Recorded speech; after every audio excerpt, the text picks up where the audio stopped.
It looks like it's suspended in midair. The Arche Nebra Museum in Mittelberg in eastern Germany. Clean lines and sharp angles. The trademark of one of the biggest shopping malls in Switzerland, the Schönbühl in Lucerne. The TrueTech office building in Seoul, South Korea resembles a huge glass honeycomb. All of these buildings were designed by female architects with international reputations. Regine Leibinger belongs to this small elite. She's visiting a construction site in central Berlin, where a global oil company is setting up its German headquarters. The tower was designed by Leibinger. I've never regretted studying architecture. I love my job. It brings something new every day. A major project like this one is a serious commitment, not least in terms of time. You need the backing of a big architecture firm, and I imagine that's an obstacle for many women. Architecture is a male-dominated field, and not many women get the chance to build something like this. Leibinger herself has jumped on the opportunities that came her way. She has a number of major projects to her name, which is essential to establishing a worldwide reputation. Regine Leibinger's family owns the Trumpf Company. She's designed some of its factories, as well as a prize-winning cafeteria, a piece of flagship German design that will feature in the São Paulo Architecture Biennale later this year. Regine Leibinger attributes her success in part to having the right attitude. And of course a certain amount of self-confidence and stepping forward and speaking out even when I'm faced with rows of men. These are the characteristics that have led to my success. Regine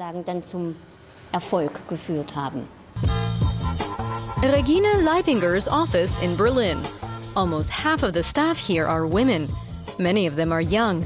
Prestige projects demand long hours and lots of overtime. And as Regine Leibinger points out, many women tend to opt out by their mid-30s due to family commitments. She herself shares the workload with her partner in both senses, American architect Frank Barco.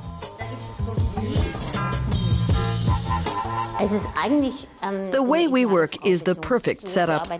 We're a couple both in our private and professional lives. We have 2 children. You need a bit of flexibility to have a family, and we bring this flexibility to the office as well. One of us might come in earlier or later, and in general, we can rely on one another completely. It's perfect. We're more or less interchangeable. We're able to work all over the world. She can visit a project, and I can stay home, or vice versa. It works wonderfully. Children are welcome to accompany their parents to work at this internationally renowned architecture office in Zurich, Switzerland. Together with her partner, Tristan Kobler, founder Barbara Holzer primarily designs museums and exhibition venues, many of which have won prizes. They also share the workload. The company is a bit like an extended family. Before Barbara Holzer founded her own office in 2004, she worked for renowned American architect Daniel Libeskind. She helped build up the Swiss Libeskind studio and played a leading role in the design of the West Side Shopping and Leisure Center in Bern, worth 500 million euros. Daniel Libeskind was an important part of my professional development and always supported my career. He was a role model to me. I think he was very innovative in the way he worked, and he pushed the envelope. It's very unusual in the world of architecture to see men giving women so much support and inspiration, especially such well-known male architects.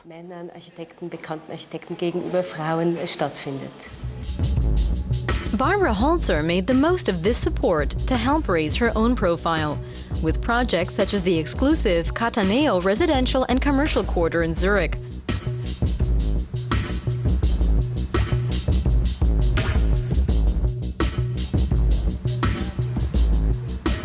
The Swiss Federal Institute of Technology in Zurich is home to another of her projects, a covered courtyard housing a tower-like structure that's used for exhibitions.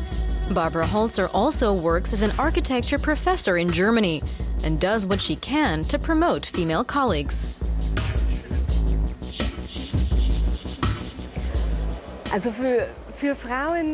If women are going to climb the career ladder within the world of architecture, then it's important that they have female role models, more than they have at the moment. Women who've done things and will do things and have major projects to their name. That's very important.